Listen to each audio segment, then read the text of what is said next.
selalu menimbulkan kontroversi. Banyak yang memuji, tapi tidak kurang juga yang memaki. Siapa dia? Basuki Cahayapurnama.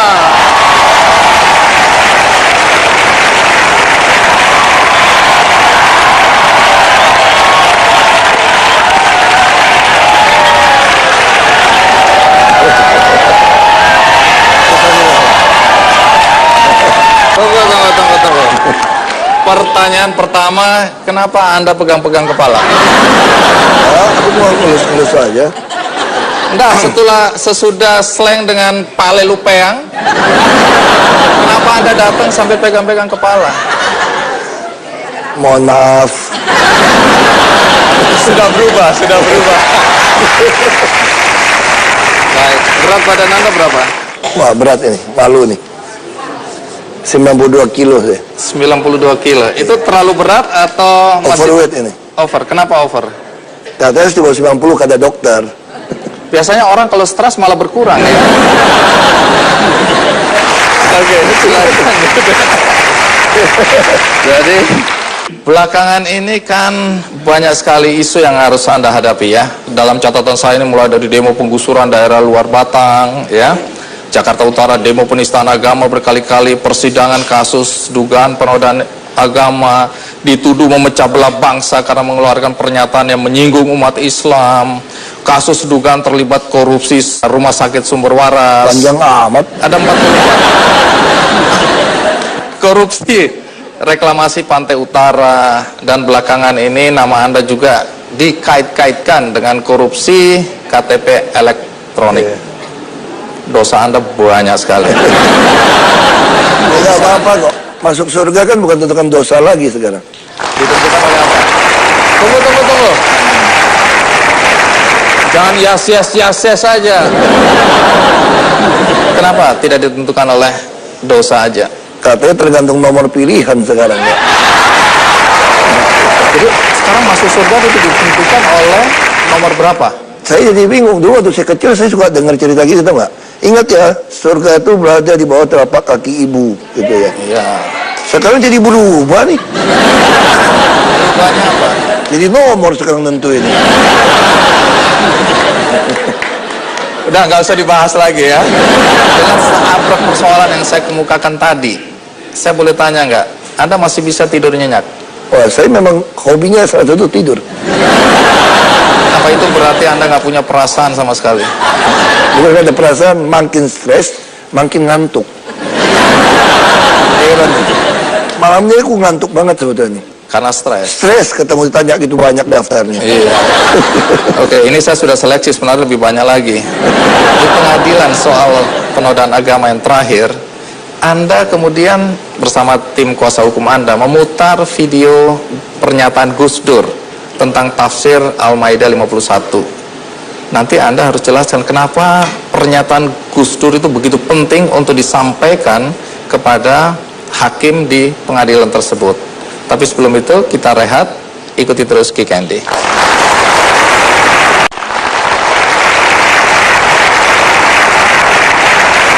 Pak Ahok, kembali ke pengadilan di mana Anda jadi terdakwa dalam kasus penodaan agama. Nah, terakhir Anda menampilkan video pernyataan Gus Dur. Itu kalau nggak salah di Belitung waktu itu ya? Iya. Tahun berapa itu?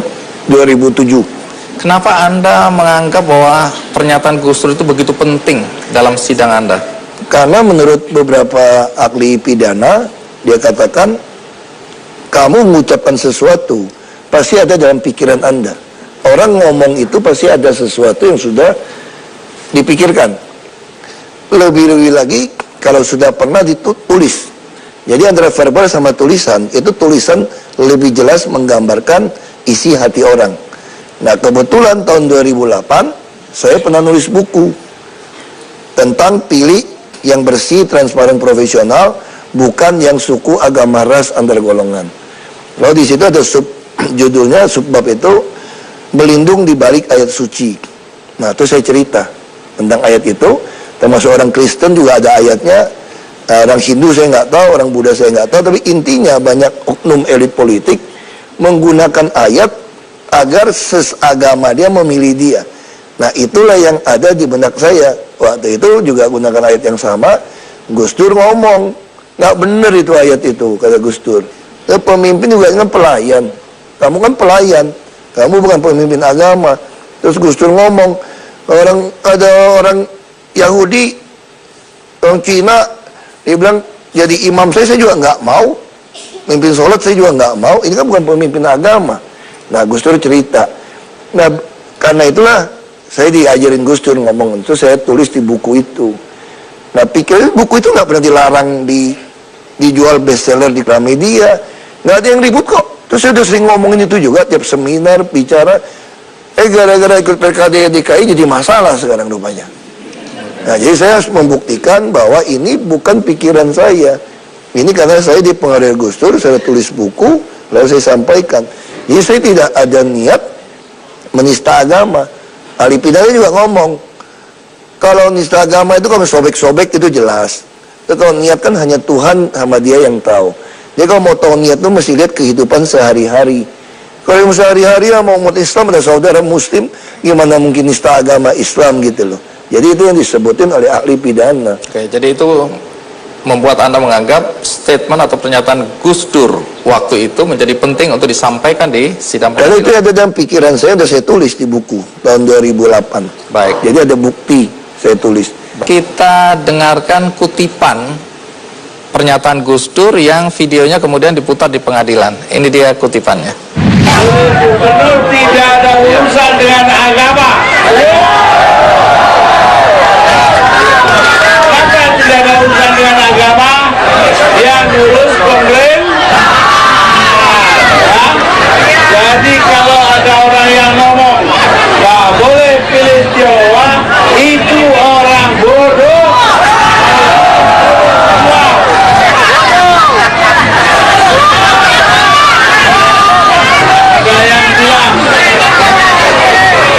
Ada yang bilang bahwa memilih seorang Tionghoa artinya meninggalkan agama kita. Itu pembicaraan orang betul? Betul apa enggak? Ini rakyat semua ngerti. Masa aja tua-tua nggak tahu. Jadi nggak ada urusan agama dan ras dengan soal gubernur. Setuju? Kita pilih gubernur orang yang pantas jadi gubernur. Orang yang demikian itu nggak pantas jadi apa-apa. Betul? Ada yang bilang kecewa dengan Gus Dur karena sebagai orang Muslim kok dekat sekali dengan orang Kristen, dekat sekali dengan orang Yahudi, tidak mau dekat dengan orang-orang Muslim.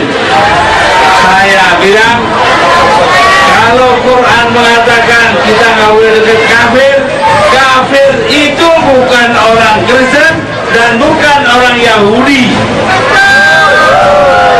Maka yang dinamakan kafir oleh Al-Quranul Karim adalah orang-orang yang tidak bertuhan. Ada yang mengatakan orang Kristen dan orang Yahudi tidak akan rela dengan kamu Muhammad sampai kamu ikut agama mereka. Saya bilang ayat ini tidak ada urusannya dengan gubernur. Anda semua harus bersama-sama memilih orang yang pandai untuk pemerintahan.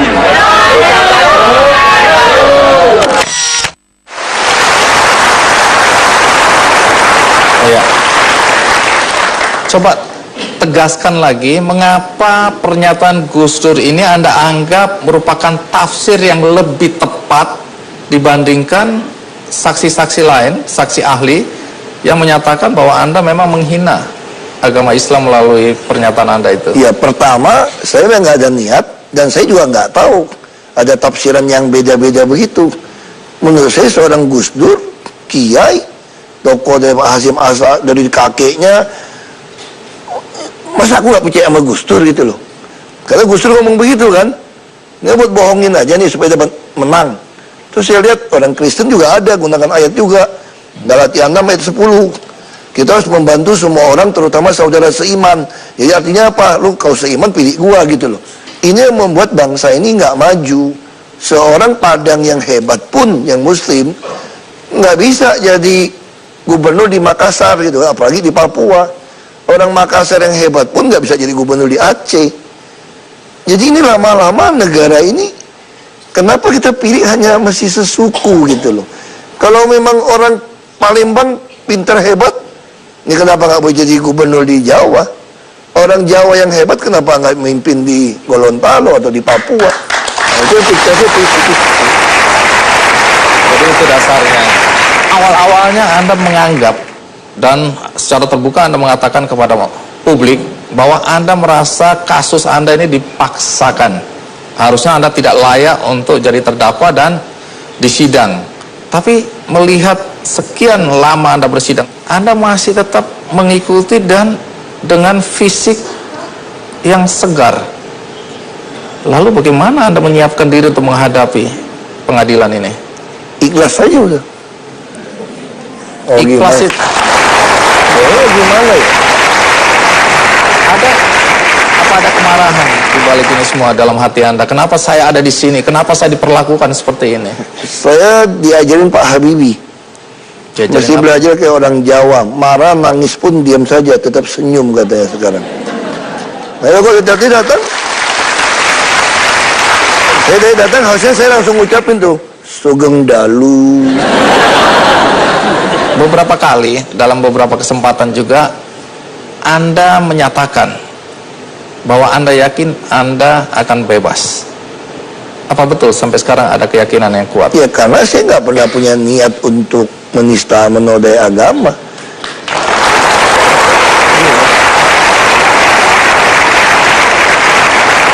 Sampai detik ini Anda yakin? Sekarang logika gitu ya. Kita mau ikut pemilihan. Saya kira orang calon yang muslim aja nggak mungkin iseng kalau mau untuk ngatain sesuatu. Apalagi saya. Udah jelas agamanya beda, muka mengkilap lagi kan. Tunggu, Anda waktu ngomong mengkilap nggak usah lihat kepala saya. Tapi tanpa mendahului keputusan pengadilan, seandainya Anda kemudian terbukti bersalah dan dipenjara, secara mental Anda sudah siap belum? Ya kita kalau memang Tuhan izinkan ya semua siap.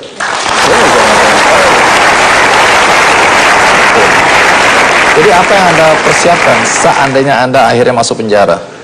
Ya minimal dari dulu saya olahraga bisa di ruangan sempit kok.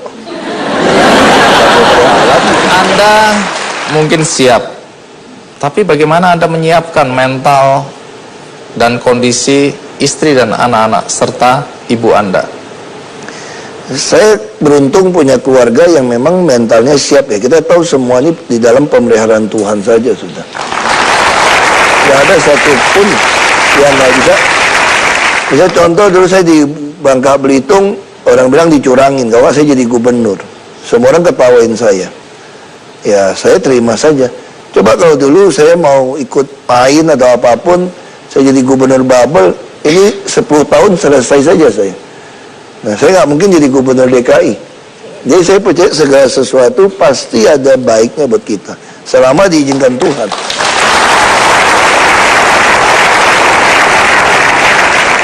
Anda pernah mengatakan bahwa Nelson Mandela itu juga ditahan 27 tahun lamanya, keluar jadi presiden. Dan kemudian walaupun Anda kelihatan bercanda, Anda bilang, siapa tahu saya keluar penjara bisa jadi presiden juga. Saya selalu percaya bahwa kekuasaan itu Tuhan yang kasih. Tuhan yang ambil, Tuhan yang kasih. Siapapun nggak bisa melawan itu. Banyak orang yang jengkel, marah, ya, melihat statement semacam itu, terkesan Anda arogan, sombong. Nah, nanti Anda jelaskan bagaimana mengatasi kemarahan orang, kejengkelan orang dengan statement-statement seperti itu. Tapi sebelum itu kita rehat. ikuti terus Kick Andy.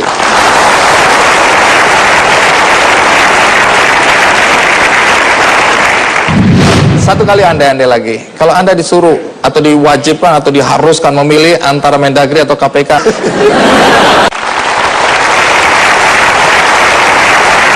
Pak Ahok, banyak orang melihat kegigihan Anda, kalau nggak bisa dibilang ngotot, untuk menjadi gubernur kedua kalinya. Boleh tahu apa yang membuat Anda bersemangat sekali untuk duduk di posisi itu? Sebetulnya bukan soal semangat ya, ini soal apa ya, sukacita aja gitu ya, bukan bahagia gitu loh. Coba di dunia ini saya ketemu beberapa filantropis yang kaya-kaya di dunia. Saya tanya sama mereka, kalian pernah nyumbang puluhan juta US dollar atau berapa ratus juta US dollar nggak untuk orang miskin? Enggak tuh. 1 juta aja udah iklannya kemana-mana. Kalau punya puluhan ratusan juta, dia taruh di fund manager, dikelola uangnya. Untung baru bantu orang miskin. Saya bilang sama teman-teman yang kaya-kaya itu, saya bilang secara harta kamu lebih kaya dari saya. Jadi kalau soal bantu orang miskin, kamu nggak ada apa-apanya dibandingkan saya. Saya bilang gitu kan. Misalnya, untuk membuat orang Jakarta, orang paling miskin pun tidak pakai sepatu butut sekolah, tidak pakai tas butut. Sekarang mana ada orang Jakarta pakai sepatu butut, tas butut? Kami mengeluarkan tuh kira-kira 200 juta US dollar per tahun. Orang paling kaya pun nggak ada. Orang naik bus.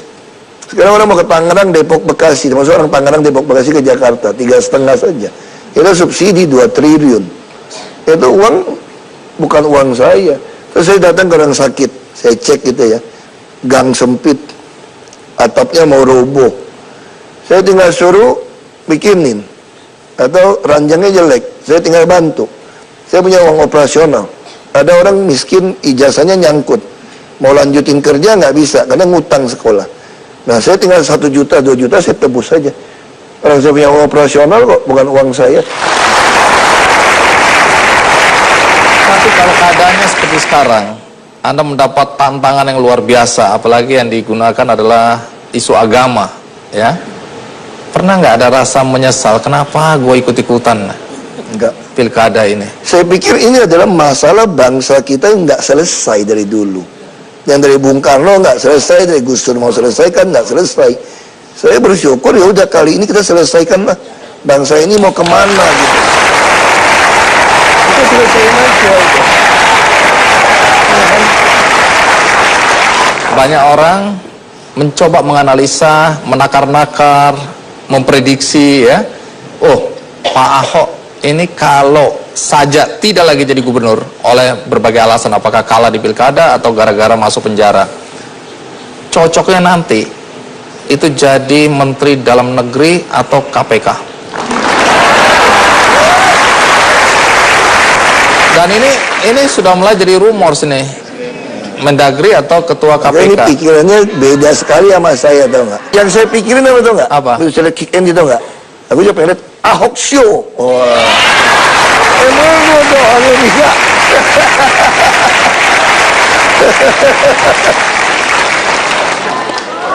Nggak boleh bersaing kita. Ahok Show. Tolong doakan itu tidak terjadi. Artinya doakan nggak masuk penjara juga, batal. Takut sendiri kan. Satu kali andai-andai lagi, kalau Anda disuruh atau dibuka atau diharuskan antara Mendagri atau KPK, Anda pilih yang mana? Amat sih andai-andai. Karena ini mewakili pikiran yang ada di semua di sini dan penonton di rumah. Nggak usah andai-andai lah, mau jadi gubernur jadi bantai. Nggak usah andai-andai lah. Tunggu dulu. Dari masuk penjara sampai menteri lagi. Aduh, udahlah. Ganti topik.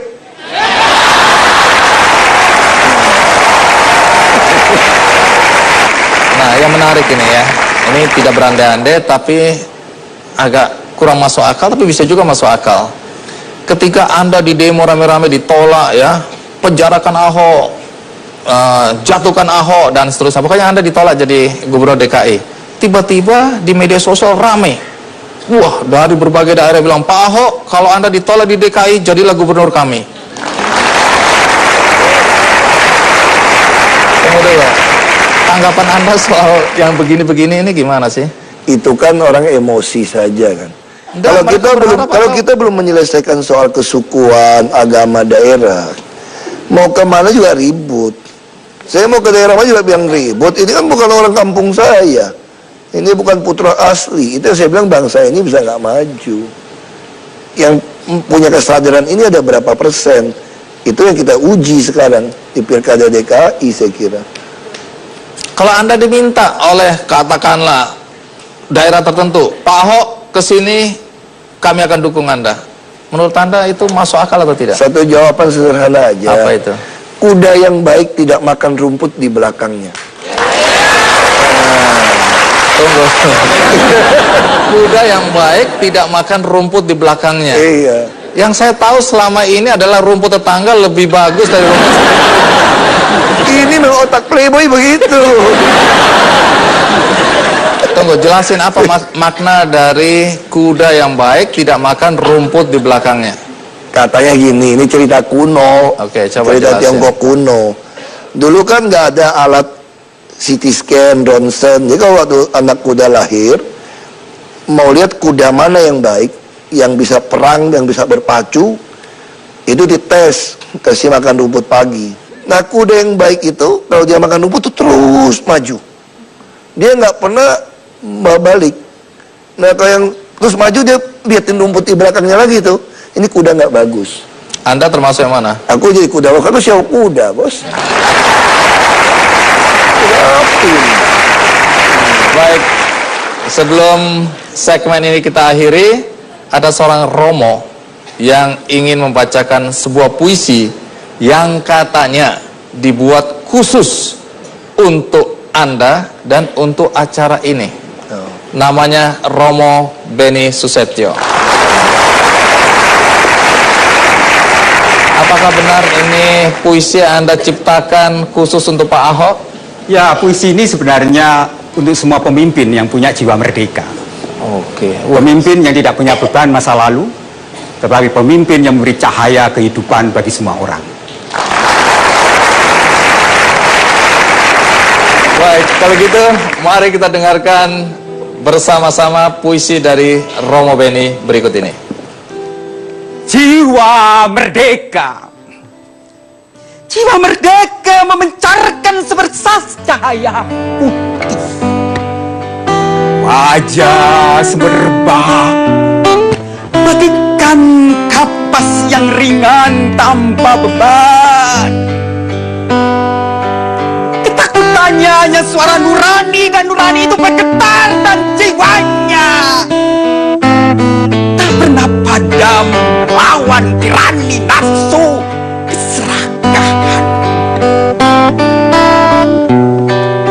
Jiwa merdeka tak takut kehilangan takhta dan kuasa, karena dia merdeka bagaikan busur panah yang menembus jantung hati kelaliman.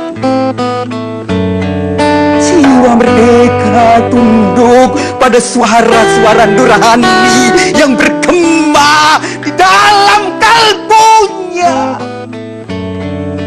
Jiwa itu hanya milik insan yang takut akan Tuhannya.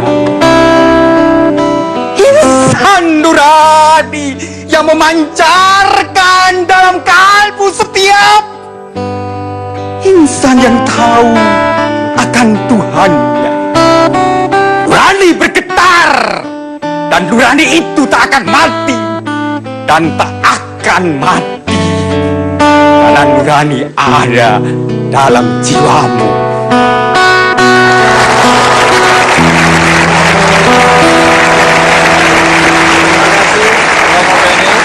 Setelah ini saya akan minta Pak Ahok bercerita tentang salah satu foto yang viral di media sosial ketika Pak Ahok menangis di pengadilan dan dipeluk oleh kakak angkat perempuannya. Apa yang terjadi? Siapa kakak angkatnya ini? Ikuti terus Kick Andy.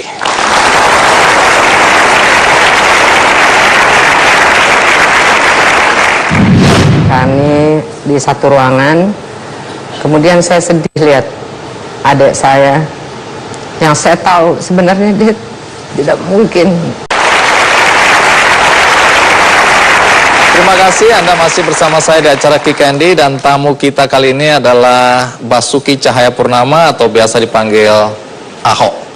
Pak Ahok, salah satu foto yang menjadi viral nih di media sosial ketika pengadilan Anda yang pertama. Foto di mana Anda dipeluk oleh kakak angkat Anda, dan itu komentarnya banyak sekali. Ada yang pro, ada yang kontra, bahkan ada yang mengatakan itu bukan muhrim lah, macam-macam. Apa yang terjadi waktu itu? Waktu itu saya teringat bapak saya, dan waktu saya keluar sidang baru saya sadar itu persis tanggal bapak saya meninggal di tahun 97. Ini bapak yang mana? Bapak kandung. Oke. So waktu itu saya teringat bagaimana bapak saya meninggal sebetulnya. Ya, waktu bapak saya sakit, bapak saya itu bangkrut sebetulnya. Waktu menentukan kamar, nanti ada stadium 4 kan, untuk ngambil ruang Di rumah sakit? rumah sakit. Ibu saya tahu saya nggak ada uang, saya baru mulai kerja. Nah itu yang membuat saya itu nangis waktu itu. Nangis? Saya 2 kali dalam umur hidup saya itu nangis yang nggak bisa saya kontrol itu, ya waktu bapak saya meninggal dan waktu sidang. Dan waktu saya pulang, saya cerita sama ibu saya bilang, kamu lupa ya, ini tanggal 13 itu, 13 kalau salah itu, ada pas Desember adalah bapakmu meninggal. Oh, saya bilang pantesan bisa ada kontak kayak gitu. Itu yang membuat Anda menangis? Iya, saya teringat itu, peristiwa itu aja. Baik, mari kita lihat adegan tangis tersebut. Berikut ini VT-nya. Sayang kepada saya.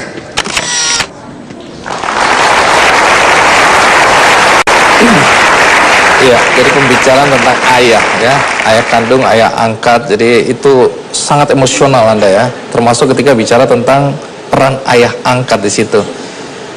Apa yang paling Anda rasakan dari ayah angkat ini sehingga Anda emosional sekali juga di situ? Ya, hubungannya lebih baik dengan kakak-kakak gitu ya. Kadang kan bapak saya itu selalu pengen silaturahimnya nggak putus.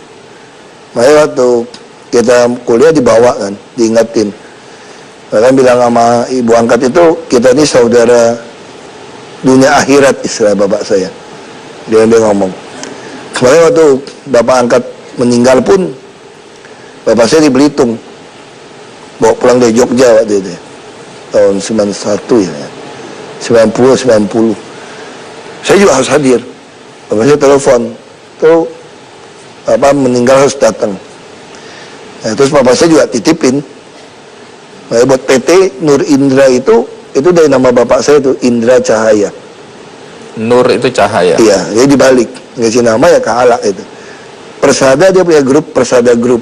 Ya Eka jadi buat buat PT gitu loh. Nah, terus bang, kita siapin kamu jadi konglomerat sekolah yang benar katanya. Dokternya jadi gubernur. Iya, menarik ya. Karena selama ini Anda selalu diasosiasikan dengan sosok yang tegar, kuat, garang, galak ya. Tiba-tiba nangis. Anda nggak malu ya? Saya sih malu ya, mau nahan nggak bisa nahan juga soalnya. Nggak bisa ditahan. Saya pengen tahan sebetulnya. Nggak bisa kontrol. Baik, kakak tercinta Nana Riwayati juga sudah ada di sini ya. Boleh tahu apa yang membuat Anda secara refleks waktu itu memeluk Pak Ahok dalam situasi dan kondisi di mana Pak Ahok masih terisak-isak gitu ya di ruangan ya. Boleh tahu dari perspektif Anda sendiri apa yang terjadi waktu itu?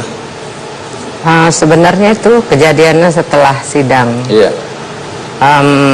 Kami di satu ruangan, kemudian saya sedih lihat adik saya yang saya tahu sebenarnya dia tidak mungkin menistakan. Jadi saya peluk, saya bilang sabar ya dek, kita mesti hadapi semua ini. Karena saya tahu adik saya ini baik banget, sayang manusia seperti amanah dari orang tua kami. Jadi saya ingatkan kita mesti sabar menghadapi semua ini. Cuman itu yang saya katakan sama adik.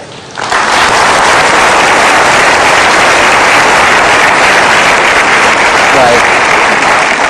Foto itu kemudian jadi viral. Ada yang memuji, tapi tidak kurang juga yang memaki. Kemudian mulai menebar isu soal mukrim bukan mukrim. Anda terganggu nggak dengan situasi dan kondisi waktu itu? Saya minta maaf yang lihat terganggu. Buat saya sendiri enggak, karena Ahok saya anggap adik saya sendiri kandung, karena orang tua kami mengajarkan untuk tidak membeda-bedakan siapapun. Jadi semua ini amanah dari orang tua, saya pikir. Jadi bukan muhrim ya, saya minta maaf kalau ada yang tidak senang melihatnya, tapi Basuki adalah adik saya.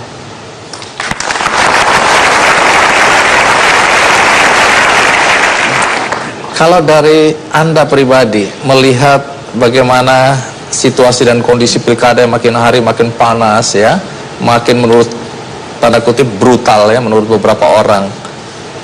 Kalau Anda pribadi sebaiknya Pak Ahok ini terus terlibat dalam politik atau sebaiknya berhenti? Terus. Kenapa terus? Belum ada pejabat yang seperti adik saya ini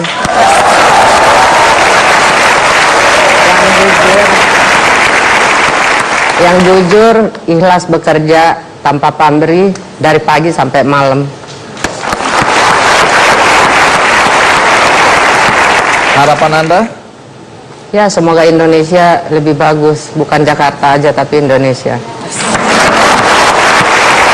Baik, di sini juga ada Pak Anaut Amir, ya. Anda mulai merasa dekat dengan Pak Ahok sejak usia berapa? Itu 23. Jadi setelah mulai dewasa, Ya. semakin dewasa Anda merasa semakin dekat dengan Pak Ahok. Ya, Apa yang membuat Anda merasa dekat dengan Pak Ahok? karena dititip sama ayahnya. Pak Ahok dititipkan kepada Anda? Dititip. Oke. Nah, melihat bahwa sebenarnya yang berutang budi kan pihaknya Pak Ahok nih. Tapi Anda gara-gara selalu membela adik Anda ini, yang kemudian dibilang kafir, Anda ikut-ikutan kena getahnya. Apa yang membuat Anda tetap membela adik Anda? Sementara yang berutang budi sebenarnya adalah Pak Ahok. Karena saya melihat terang benderang masalah hubungan manusia, masalah hubungan berbeda agama, kaitan sama tuduhan juga terang benderang bahwa dia tidak menistakan agama.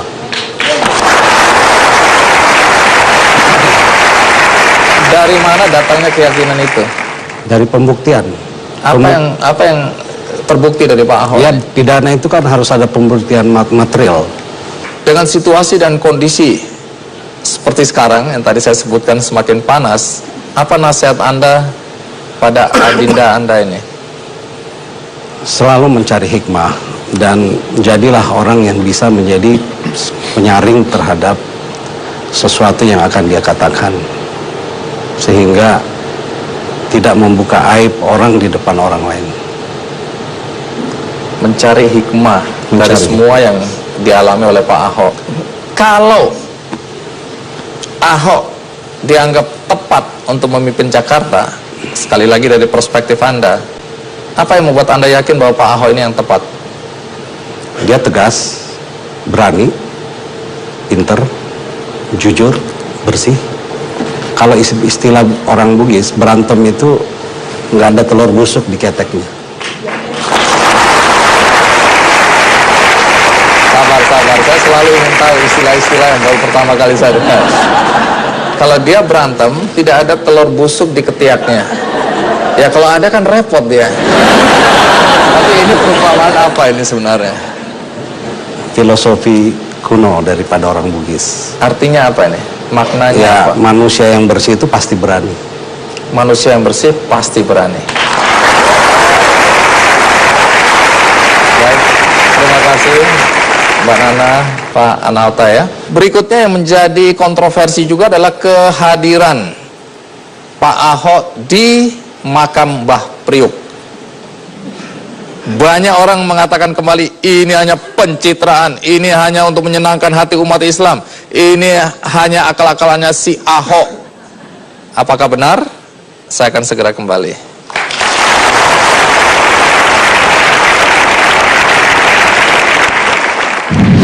Baik. Dari Ahok ini punya saudara Habib tuh sekarang.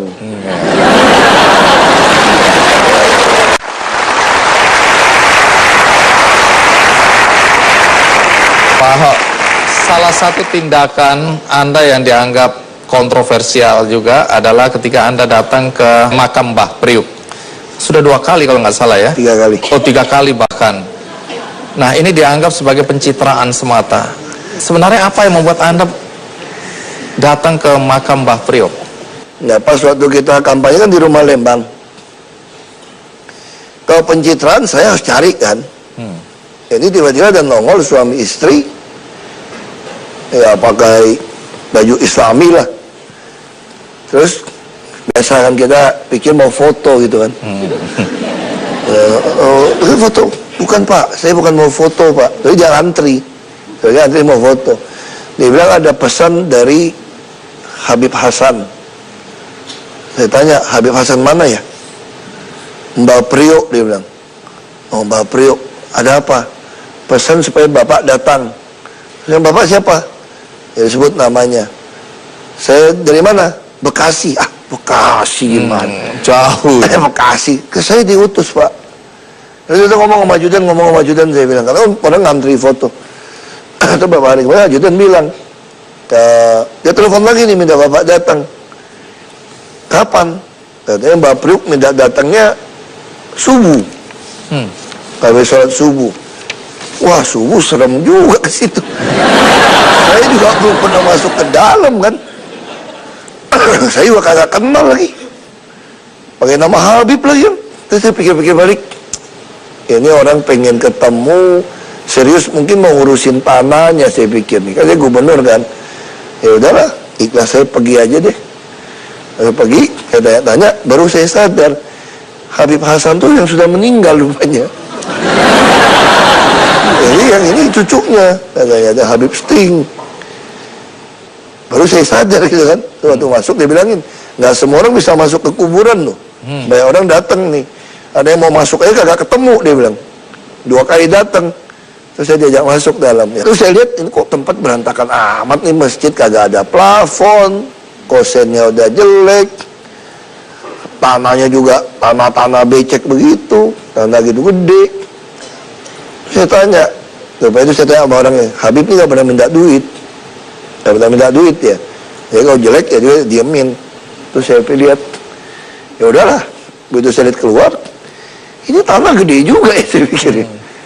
Saya hitung-hitung 2 hektaran ada nih, saya hitung kira-kira lihat gedenya ini. Terus saya bilang, ini masalahnya apa? Sengketain dulu ya? Iya katanya. Ini surat kami ada kok. Terus saya langsung pikir ini pasti sertifikatnya Pelindo. Ya udah, gini deh. Kalau saya udah aktif lagi jadi gubernur, aku coba cari solusi. Aku janji gitu kan. Ya udah, ya pulang, terus gak lama saya aktif jadi gubernur. Saya panggil tuh Pelindo 2 sama BPN. Terus saya tanya, ini tanah kalian kan udah cukup tuh, kayak gitu lah. Iya. Udah cukup kan, udah ditembok kan. Berarti tanahnya makam dong. Berarti bukan HPL kalian dong. Saya bilang gitu. Iya. Kalau Pak Gubernur mau, kita nggak masalah kok. Pak Gubernur kalau mau kasih makam, kita kasih kok. Kemarin berdarah-darah berantem kan. Iya. Mati orang nih. Terus saya tanya sama BPN, bisa disertifikat nggak nih? Pak, ini gimana kalau kita sertifikatkan untuk makam Mbah Priok? Supaya ini jadi tempat destinasi wisata religi nih. Karena udah banyak orang datang, puluhan ribu orang datang nih.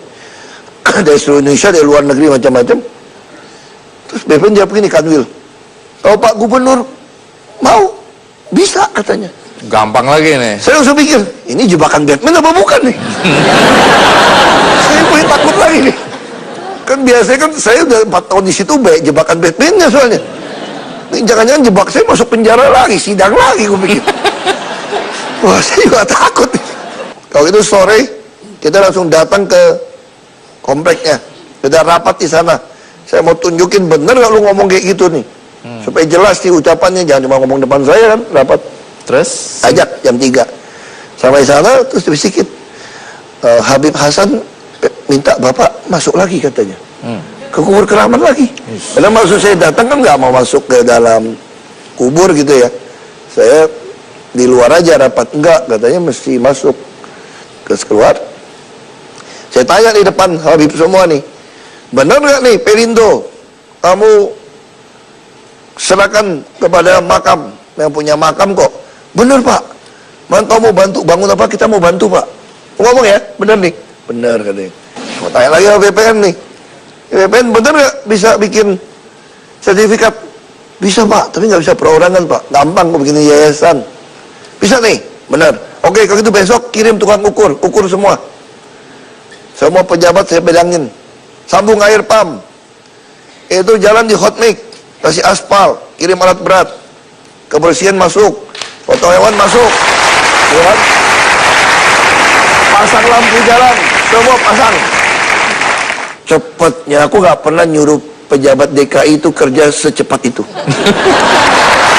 Nah terus tadi kan begini, ini dengar cerita orangnya, saya juga nggak dengar langsung dari Habib Hasan, orang dalam aku mana bisa dengar kan. yang itu yang pengurusnya ngomong, dia bilang Habib Hasan itu nganggap kamu itu udah kayak anak sendiri. Jadi ini cerita dia ya, aku nggak tahu benar apa enggak, itu pengurusnya ngomong gitu kan. Jadi kita mesti bikin makan nasi kebuli. Kalau saudara itu makannya ya satu mampan bareng, nyomot-nyomotan. Anda lakukan itu? Ya saudara kan. Jadi Ahok ini punya saudara Habib tuh sekarang. Saudara Habib nih. Baik. Jadi itu ya. Lepas dari banyak orang tetap menganggap itu pencitraan. Ya, pencitraan, tanya aja sama Habib. Nih kan Habib bilang gini tuh nggak. Terus yang lucu lagi, orang kan pada dijarah. Jadi orang itu cerita. Kamu nggak tahu bener apa nggak cerita itu. Dia bilang gitu, kok jadi rapi, hot mic, lampu terang, yang jarang gitu kan, bersih. Siapa tuh Bib? Itu Ahok. Ahok mana? Ahok yang kalian benci itu loh. Ahok yang kalian nggak demen itu. Baik, apa pandangan masyarakat tentang Ahok yang kami ambil secara random? Ini dia pendapat mereka.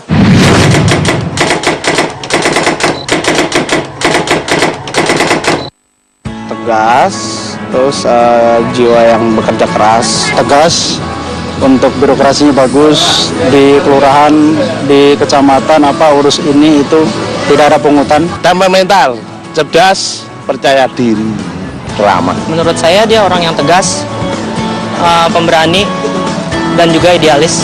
Punya ide-ide yang inovatif di buat Jakarta. Pinter, cerdik, berani, dan kelihatan hasil kerjanya semua ya. Berani langsung apa yang dia katakan ya langsung dia kerjakan gitu. Kalau yang lain kan mungkin apa yang dikatakan nanti. Kalau kinerjanya Pak Ahok sih bagus gitu. Cuman kalau menurut saya kalau buat pedagang kaki lima, kalau saya minta Pak Ahok kalau jadi gubernur nantinya jangan digusur lah, di sinilah gitu aja. Ahok itu orangnya tegas, berpendidikan, dan juga selalu membela rakyat-rakyat kecil.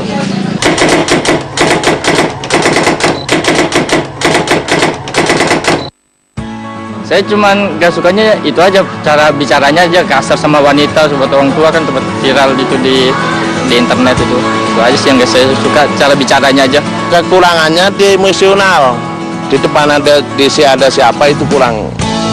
Seharusnya orang tingkat bawah harus dihargain orang tinggi. Jadi kalau udah bicara itu di depan siapa itu nggak kurang terkontrol itu aja.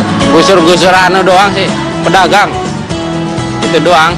Katanya kasar, gitu aja sih. Terlalu keras sih kalau untuk berbicara. Cuman kalau agak dilembekin kan masyarakat lebih menerima. Bicaranya mungkin terlalu ceplas-ceplas mungkin ya. Mungkin terlalu galak ke anak buah mungkin ya gitu. Yang nyebelinnya kadang dia suka marah-marah sendiri kalau di kantor, kita sering lihat. Terlalu tegas ya, sehingga bahasa-bahasanya itu loh ya. Tapi ini sudah mulai berubah karena ini kan semua orang penuh ada pembelajaran semua sih.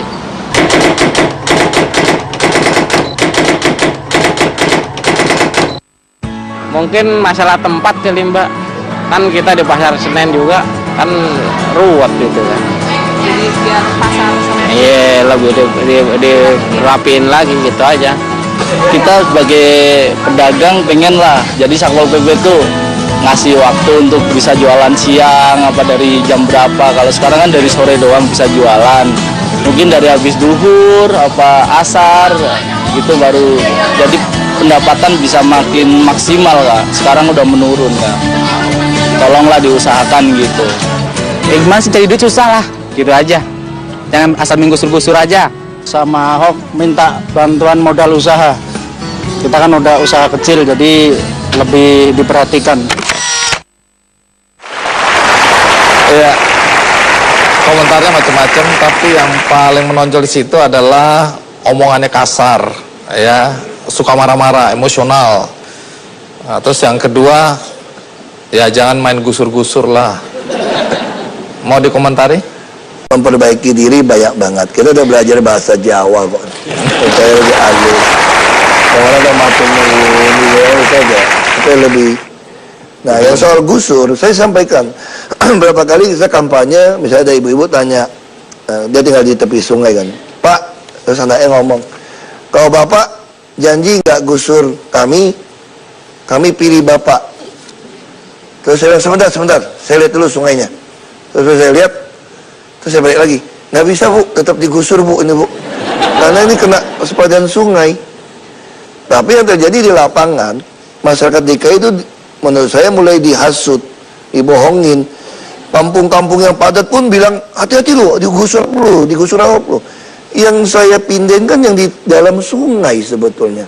Kalau di kampung-kampung biasa tuh nggak ada rencana penggusuran, nggak ada apa-apa. Nah, kalau PKL, memang kita harus akuin ada beberapa perda yang menurut saya salah. Apa itu? Perda itu melarang PKL jualan di trotoar dan di taman. Menurut saya, tempat paling laku ya di trotoar dan di taman dong. Jadi gimana logika perdanya itu? Makanya sekarang saya mau lebarin, yang nggak boleh kalau trotoar cuma 2-3 meter, kamu udah tutupin dari 4 meter. Tapi kalau trotoar sampai 9 meter, kita akan bangun nih. Dari Monas sampai ke Patung Pemuda. Itu ada 7,7 kilometer. Jadi kalau itu kita lagi rapikan habis MRT, itu 9,5 meter. Nanti ada Hutan Lindung, ada Semanggi yang baru. Jadi dari Monas sampai ke Senayan, itu 7,7 kilometer, kiri kanan. Itu boleh jualan. Karena lebarnya 9,5 meter. 4. Nah, terus, tapi sarannya apa? Data dulu. Saya dorong semua PKL mendata pakai Bank DKI. Karena kalau nggak data dulu, nanti nggak tahu siapapun didaftarin ngaku PKL. Malah jual lapak, yang datang orang luar Jakarta. Makanya sekarang saya data. Saya udah bilang sama DKI, orang-orang masyarakat Jakarta, kalau kamu mau dagang mesti daftar dulu ke rekening Bank DKI. Kalau kamu punya itu yang diprioritas utama. Jadi saya nggak pernah gusur. Kalau salah oknum Pol PP gusur, ya silakan lapor. Jadi itu untuk menjawab bahwa Ahok tukang gusur itu Anda sudah menjelaskan. Tukang ya? gusur terus bilang saya di belakang saya ada 9 naga. Naga apa? Naga Saki apa naga? Bohong, gue bingung. Sekarang coba lihat, pernah nggak daerah yang kami bebaskan taman itu jadi mall? Yang kami gusur pinggir sungai itu jadi toko. Itu semua jadi jalan inspeksi. Orang yang punya rumah jadi kaya sekarang, harga tanah naik. Di belakang sungai nggak punya jalan, sekarang tiba-tiba punya jalan raya. Kalau saya bongkar, lalu saya kasih ke pengusaha, bangun gedung, kamu boleh caci maki saya. Sekarang saya tanya, ada nggak? Kita jadinya apa? Kayak Kalijodo. Jadi tempat bermain anak-anak internasional. Ruang nyaman buat seluruh keluarga. Ini tahun ini, saya mau bangun lagi di Simatupang. Yang satu lagi mau ke Kalijodo. 2. Ke taman ruang publik terpadu ramah anak, itu udah 188. Tahun ini kita mau bangun 200. Itu adalah ruang nyaman buat orang dari ibu hamil, anak-anak, remaja, pemuda, orang tua sampai lansia bisa kumpul bersama. Orang Jakarta itu butuh ruang nyaman sebetulnya. Ruang nyaman untuk saling mempedulikan, memperhatikan. Di mana ada yang saya gusur? Baik, Kita sama. setelah ini kita akan dengarkan mengapa Tompi dan Slang sampai detik ini punya komitmen tinggi untuk mengatakan bahwa Ahok adalah orang yang tepat untuk Jakarta. Ikuti terus KKND.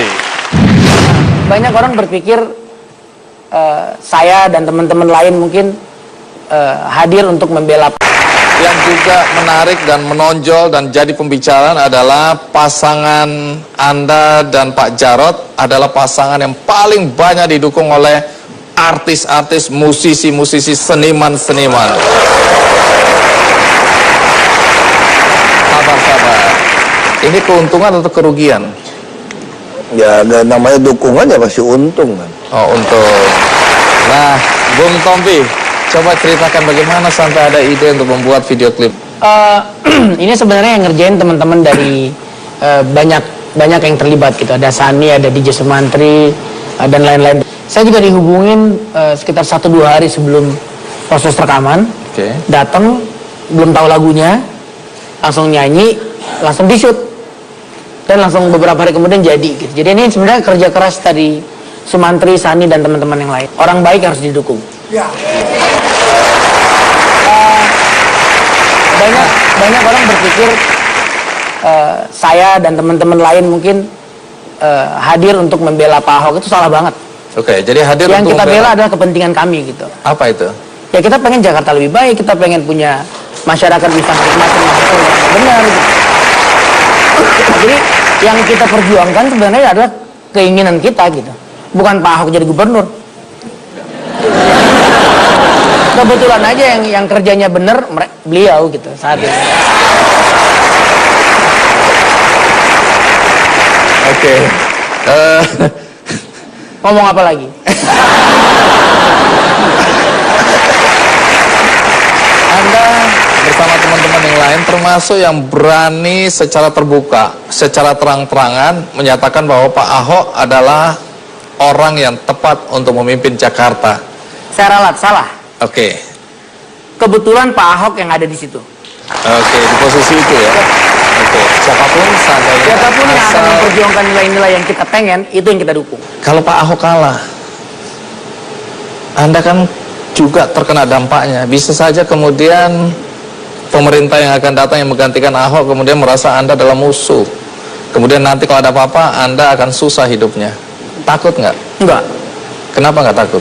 Gini, siapapun yang akan memenangkan Jakarta, memimpin Jakarta, sebenarnya standarnya udah naik kok. Dan Pak Ahok udah naikin NBL itu gitu. Jadi nggak masalah kalau buat saya pribadi nggak masalah. Siapapun yang akan menang nggak apa-apa. Yang penting adalah cara menangnya. Itu menanglah dengan martabat. Oke, terima kasih Bung Tompi ya. Sekarang slang, nah ini juga termasuk yang membingungkan. Kok mau-maunya dukung Pak Ahok? Coba, apa alasannya? Sebenarnya bukan Pak Ahok aja sih, banyak kok kita punya list orang-orang bagus, orang-orang baik di Indonesia, salah satunya ya Pak Ahok. Oh, jadi Pak Ahok cuma salah satu ya? Salah satu. Baik. Nah, asal ada orang baik, ada asal orang jujur, berani, anti korupsi, bersih. Mau 1 juta orang, 1 jutanya kita dukung pasti.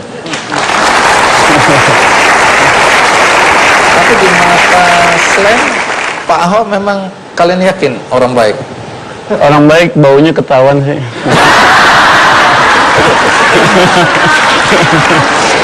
Coba pakai contoh. Apa sih yang membuat slang yakin bahwa memang Pak Ahok ini orang baik? Selain baunya tadi. Saya dari tadi belum mencium apa-apa ini. Apa tuh, Man? Ya kita punya list ya. Kita mencari negarawan 1.000 orang. Sampai hari ini baru sampai 60-an orang lah. Itu banyak, salah satunya ya Pak Ahok ini. Jadi kita memang mencari dari berita, dari news untuk referensi bahwa orang-orang negarawan yang baik-baik ini akan kita dorong untuk maju memimpin Indonesia.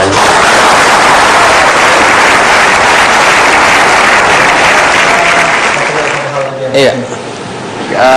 Sudah terlalu banyak gitu kita ngerasain bahwa yang mestinya rakyat ini kita ini mendapatkan haknya, baru kali ini yang bisa kita ngerasain bahwa hak kita, kayak misalkan ada tentang kesehatan, pendidikan, wah ini kan hak-hak kalangan bawah ini yang justru membutuhkan, ya baru kali inilah. Dan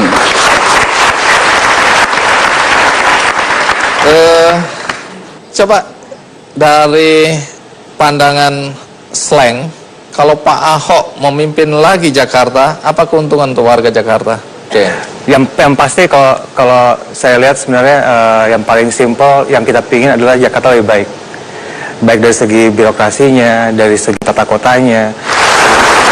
Saya tetap ingin tahu apakah Slank merasakan kehilangan pendukung para slankers ini dengan mendukung Ahok secara terbuka. Ada nggak dampak negatifnya? Maksudnya ditinggalin fans itu? Iya. Bodoh amat.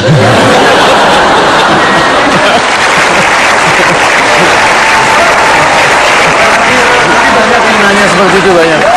Dan kita selalu bilang bodoh amat, nggak terlalu peduli. Itu bukan hanya musik, tapi suatu sikap, suatu gerakan.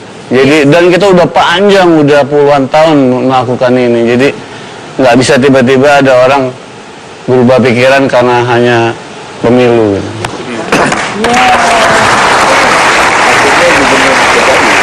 Iya. Ada komentar nggak?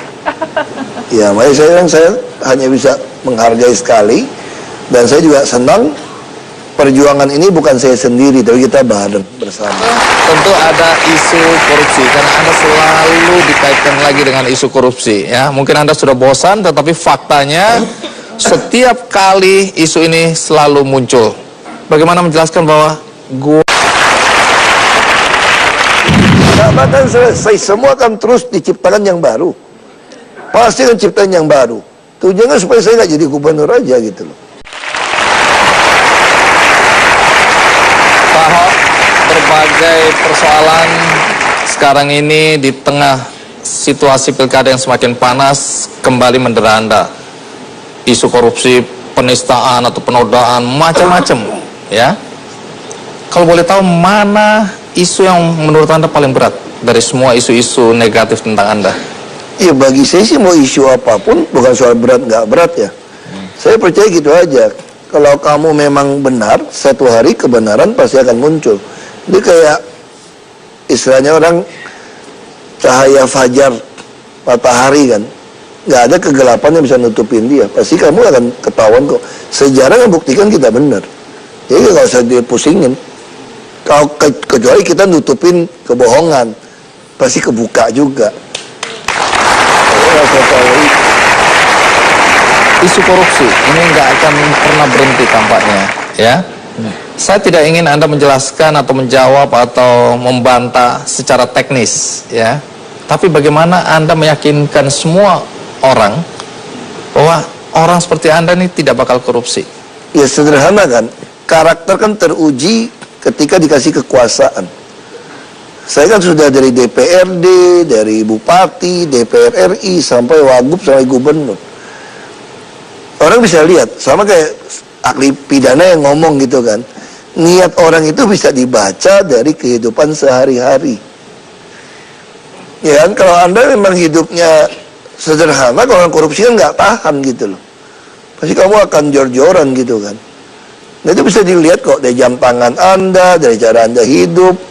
Itu nggak bisa bohong lah kayak gitu.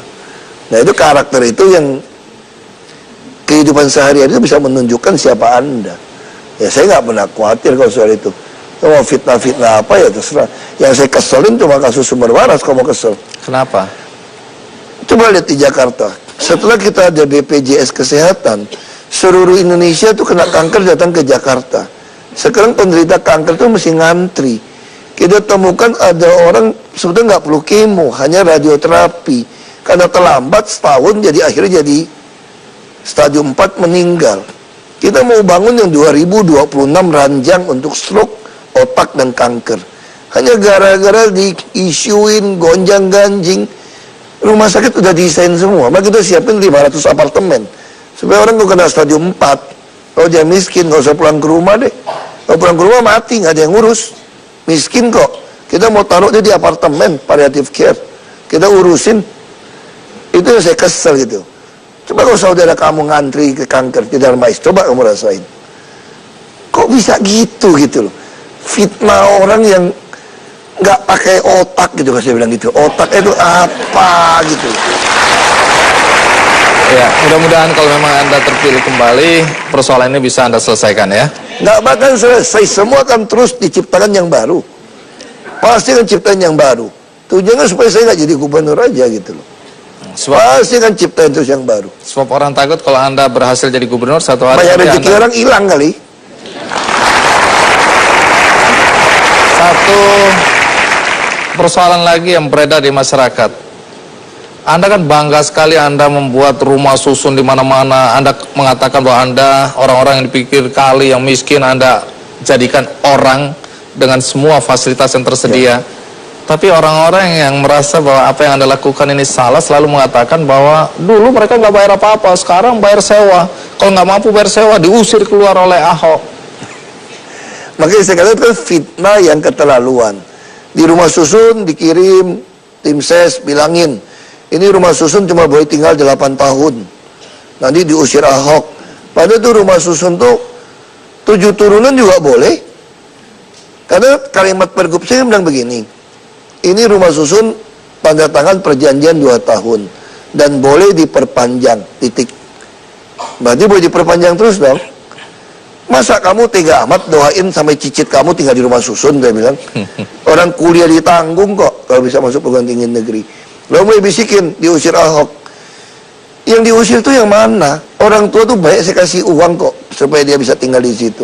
Yang diusir itu apa? Handphone keren, rokok keren. Bayar 5.000 urunan nggak mau. Ini rumah susun kan patungan, kita subsidi 80%. Anda bisa nggak kalau punya apartemen saja ukuran 36, biaya iuran pemeliharaan lingkungan bisa 800.000 bisa juta loh. Ini nggak sewa sebetulnya. Dia hanya suruh urunan dari sungai itu 5.000 sehari sampai 10.000. Ada yang 15.000, ada range-nya. Untuk keamanan, kebersihan, itu rumah susun. Satu engsel copotnya kita servis tuh. Ini servis apartemen. Ini servis apartemen ini. Lampu luar semua kita tanggung. Cat semua kita. Makanya saya bilang, kalau orang gaji 3 juta, penghasilan 2 juta, Anda nggak mungkin mampu pelihara ini rumah susun. Misalnya contoh ya, saya kasih contoh gini. Bangun satu rumah susun, itu 36 tuh kira-kira 300 jutaan. Di luar tanah. Kalau saya mau nakal ini, mau berpikir bukan mendidik ya, saya mau pilkada. Satu unit 300 juta, berantem lagi sama kontraktor, lama lagi kan. Ku bagi aja 300 juta satu unit buat 10 rumah, 30 juta, 30 juta. Semua seneng pasti sama Masuk saya. pilih Anda ya. Dia pilih lagi loh. Dia habis itu dia nggak punya rumah, kacau balau, saya nggak mau tahu. Dia pindah lagi ke sungai sebelah. Nanti bayar lagi. Saya lebih untung kasih orang 30 juta sebetulnya. Satu unit 10 keluarga. Daripada saya bangun dimusuhin, difitnah, kasih dokter, kasih apa. Kenapa Anda nggak lakukan itu aja? Karena tugas saya kan mewujudkan keadilan, mau administrasi keadilan sosial. Saya mendidik seperti orang tua sama anak. Itu istri saya bilang, ngurus pemerintah itu seperti orang suami istri menikah, pengen waktu anaknya hamil, dia mesti dirawat, lahir pikirin vaksin, pikirin sekolahnya, rumahnya, pendidikannya, akhlaknya, semua dipikirin. Nah itu ya kita. Baik. Nah, ada juga yang menarik. Anda selalu mengatakan Anda tidak takut mati. Kalau takut mati juga tak mati juga kan? Oh iya juga ya. Tapi kalau udah takdir gimana? Pasti mati juga. Lalu kalau Anda bilang mati adalah keberuntungan, sementara orang lain kepengen hidup lama? Ya semua pengen hidup lama, tapi kalau takdir mesti mati muda gimana? Baik.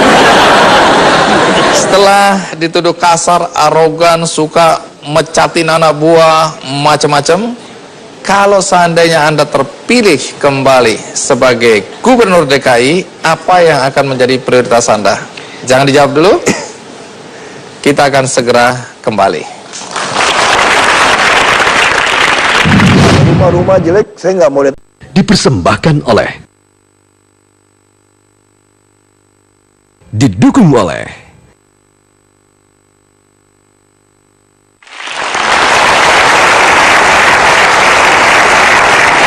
Pak Ahok, kalau Anda nanti akhirnya terpilih kembali menjadi gubernur DKI, apa yang menjadi prioritas Anda? Ya tentu kita mau bereskan birokrasi, terus tentu ya Jakarta infrastruktur yang bisa lebih baik gitu ya. Nah rumah-rumah jelek saya nggak mau lihat lagi ada. Makanya saya mau bentuk lagi satu pasukan lagi untuk merehab. Supaya orang miskin nggak bisa bikin rumah. Rumah-rumah jelek saya tidak mau melihat lagi. Apakah ya saya mau kasih bantuan atap baja ringan. Digusur gitu. Nggak. Kita akan bikin atap supaya bagusin. Ya dulu kita kampung daerah itu suruh orang mundur masalah. Jadi saya yakin kalau sertifikatnya pasti selesai semua, ada nggak bayar BPRTB. Terus rumah yang jelek ya kita bantu. Terus saya mau minta orang-orang sana kita latih untuk bangun rumah, rapiin rumah. Saya mungkin misalnya katakanlah pasukan hijau, biru, kuning, oranye, ungu udah ada nih. Mungkin saya akan bikin pasukan merah. Supaya mereka juga PPSU tapi merah khusus perbaiki rumah, bedah rumah. Terus saya juga ada instruksikan juga masjid-masjid yang toilet, tempat wuduknya jelek, nggak ada keramik, kita keramikin semua. Jadi rapi. Jadi hal itu bisa kita kerjakan gitu. Terus juga pasar sembako kan ada grosir. Saya ingin betul-betul sembako itu kami kontrol sampai cabai sampai bawang. Dan dengan cara seperti ini maka biaya hidup orang Jakarta tuh ya saya pengen orang-orang Jakarta yang nggak mampu beli rumah di Jakarta kan beli rumah di pinggiran.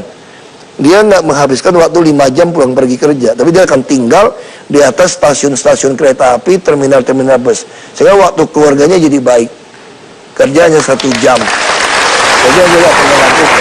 Baik, itu antara lain skala prioritas Anda ya. Ya. Baik Pak Ahok, di akhir acara seperti biasa kita akan bagikan buku. Ya. Ini buku judulnya Ahok, Akal Politik Sehat. Politik akal sehat. Politik akal sehat.